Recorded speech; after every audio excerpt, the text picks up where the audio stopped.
When the King Came, Stories from the Four Gospels, by George Hodges. Preface.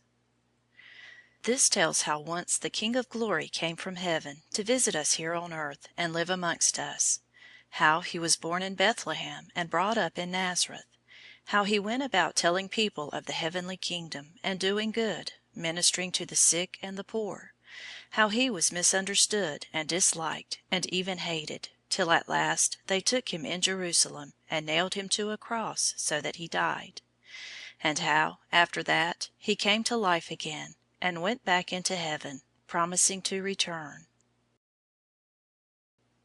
Chapter 1. The Year One. Once upon a time there was a year one. Strangely enough, it was not the beginning of the years. The world was already very old. Nobody knows how old. People had been living on the earth, time out of mind, in mighty nations, fighting great battles and building great cities. But somehow everything seemed to begin over again that year, because that was when the King came.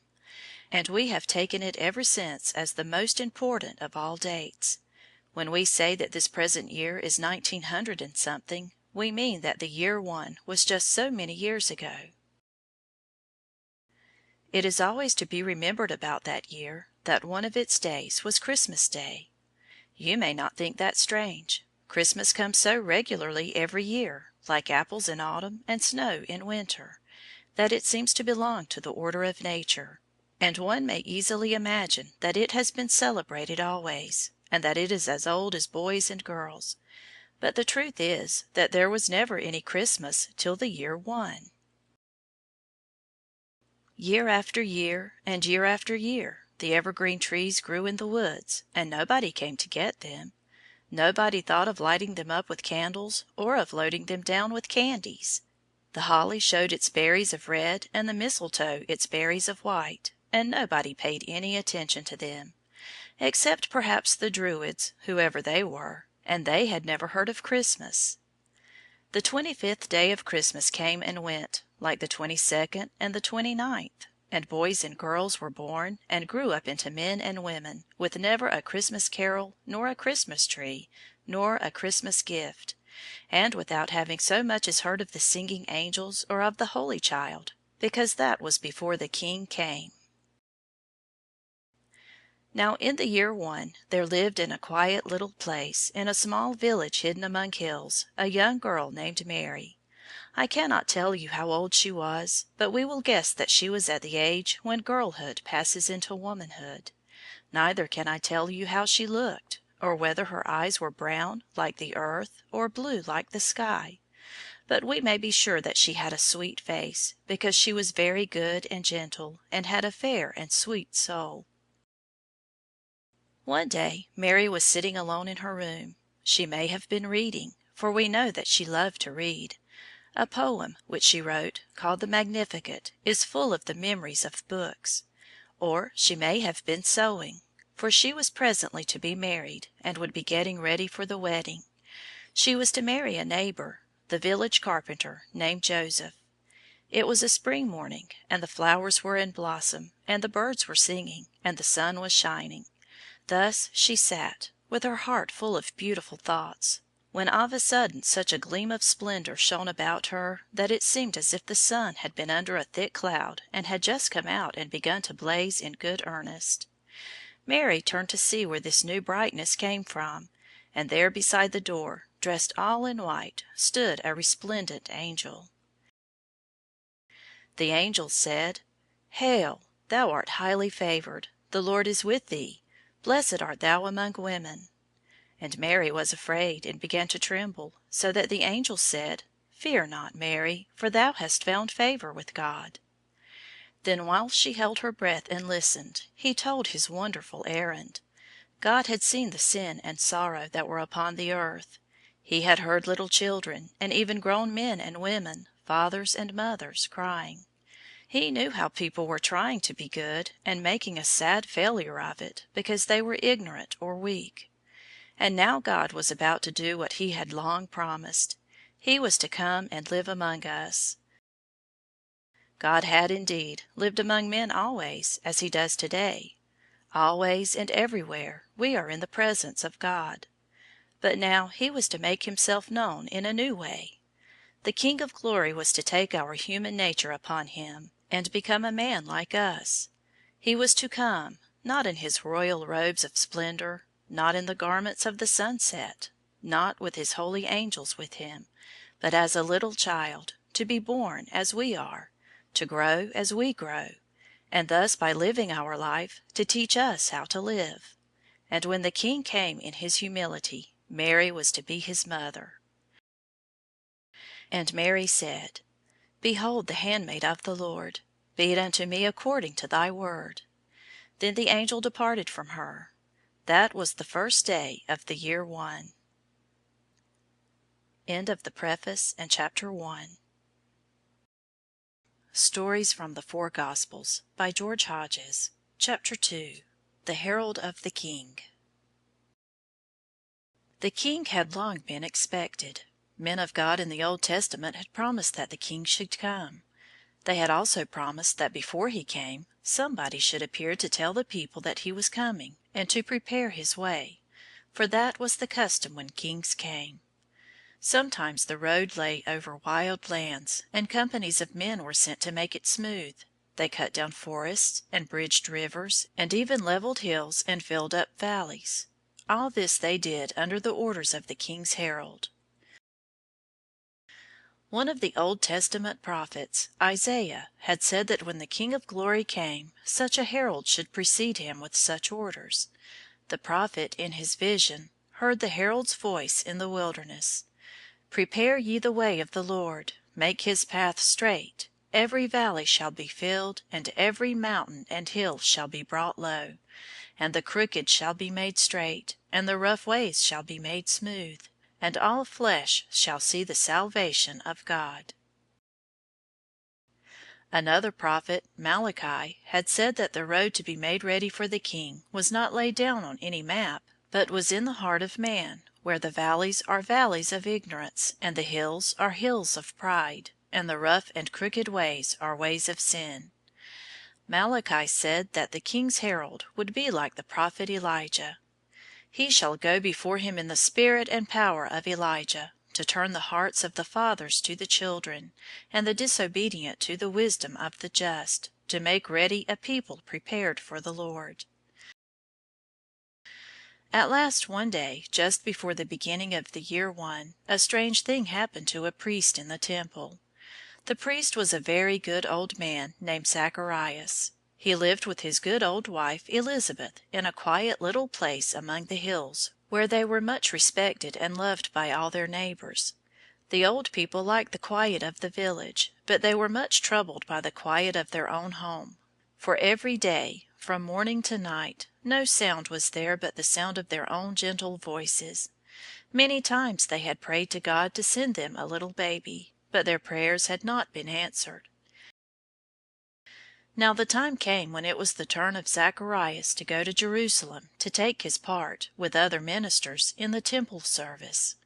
Services were going on every day in the year, but there were so many ministers that they had to take turns. And even when a new company came week by week, they had to draw lots to divide the service, one to do this, another to do that. This time it so happened at the drawing of lots that Zacharias was chosen to burn the incense. That was a great honor which came only once in a man's life. So Zacharias went in to burn incense. One part of the temple was called the Holy of Holies, and nobody ever went into it except the high priest, once a year. Just outside the Holy of Holies was the holy place. The doors which led into it were covered with gold, and against them hung a heavy curtain colored white and blue and scarlet and purple. Inside there stood on the right a table, and on the left a great candlestick having 7 branches, and beside the candlestick was the altar of incense overlaid with gold. 2 men went in with Zacharias, one carrying a golden bowl full of incense, and the other a golden bowl full of burning coals. These they put on the altar and went out, leaving Zacharias alone. Outside were all the other priests and many people in great silence praying. Zacharias was to take the incense and sprinkle it on the burning coals so as to make a thick, fragrant smoke. And the smoke of the incense, with the prayers of the saints, ascended up before God. Then it was that the strange thing happened.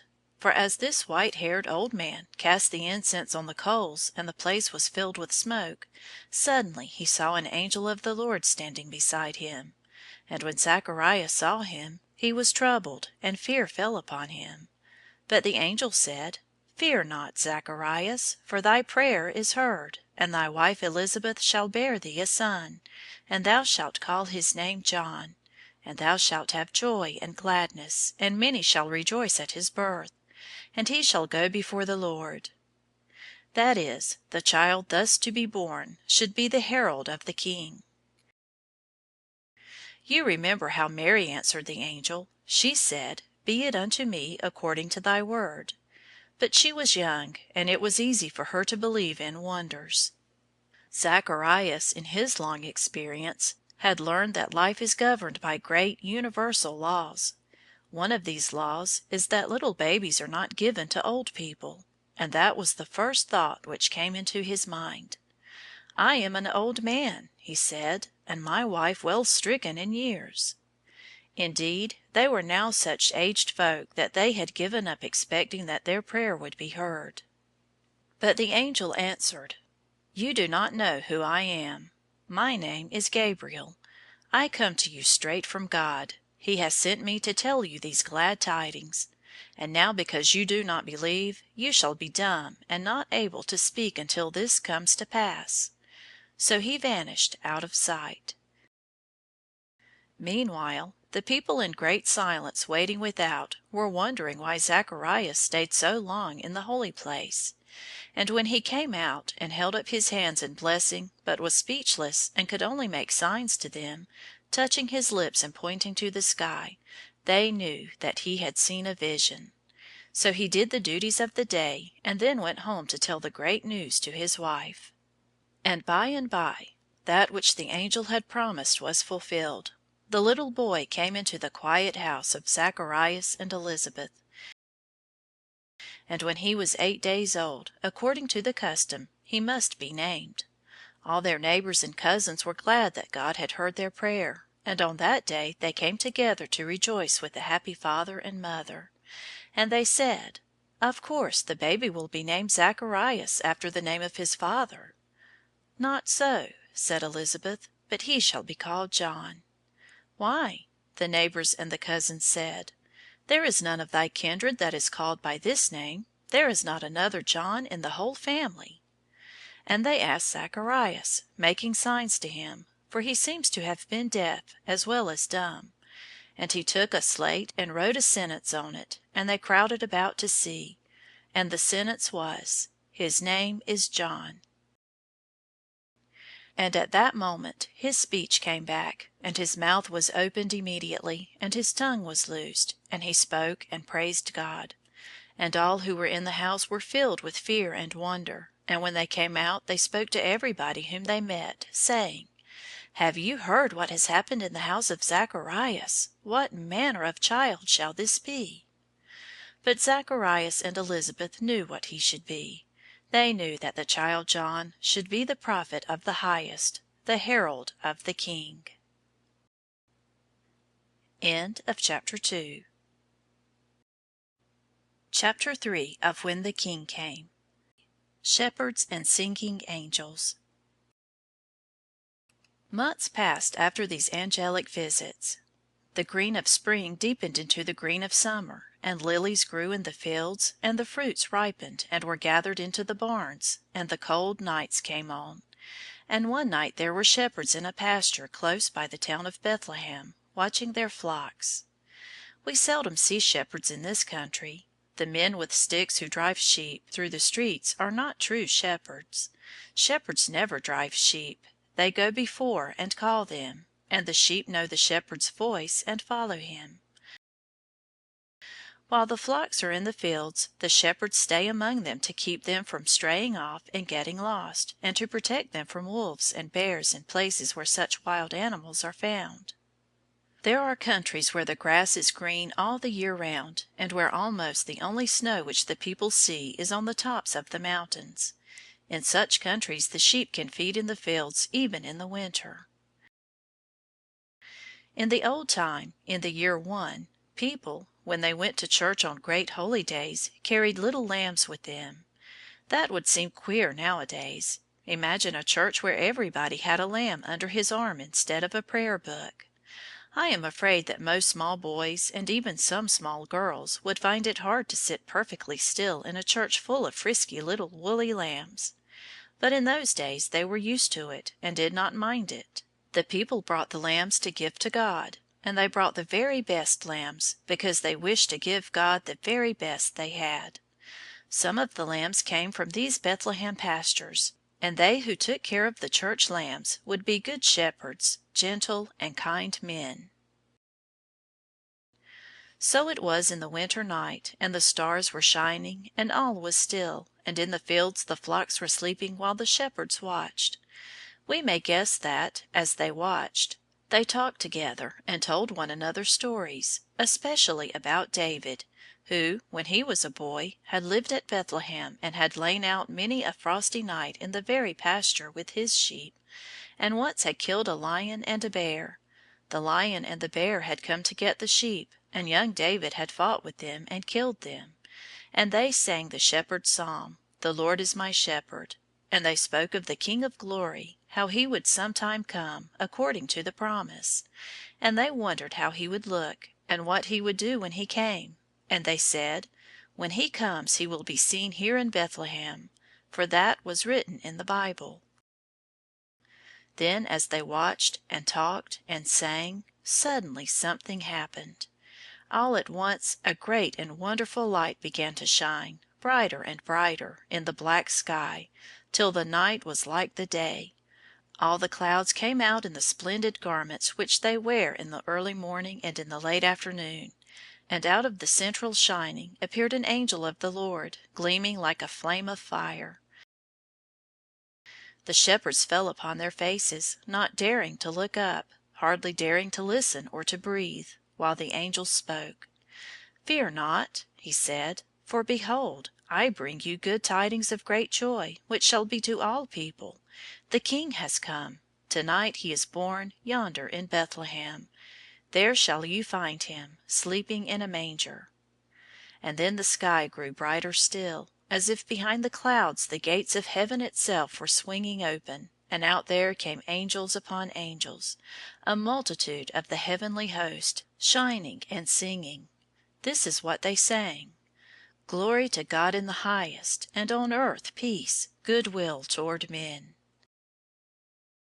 Then the chorus ceased, and the choir went back into heaven, shutting the golden gates behind them. And the night was dark and still again, and the shepherds were alone. So up they leaped, crying one to another with great joy, "Let us go to Bethlehem and see! Let us find the King!" And off they went, down the frosty road, their eager feet making a great noise in the silent night, and their breath white behind them. Now all that day travellers had been journeying in unusual numbers along the ways which led to Bethlehem, for it was the time of a census. Caesar Augustus, Emperor of Rome, wished to know how many people were living in that part of the country, so that he could make them all pay taxes. Every man had to go to his own city, that is, to the place in which his family belonged.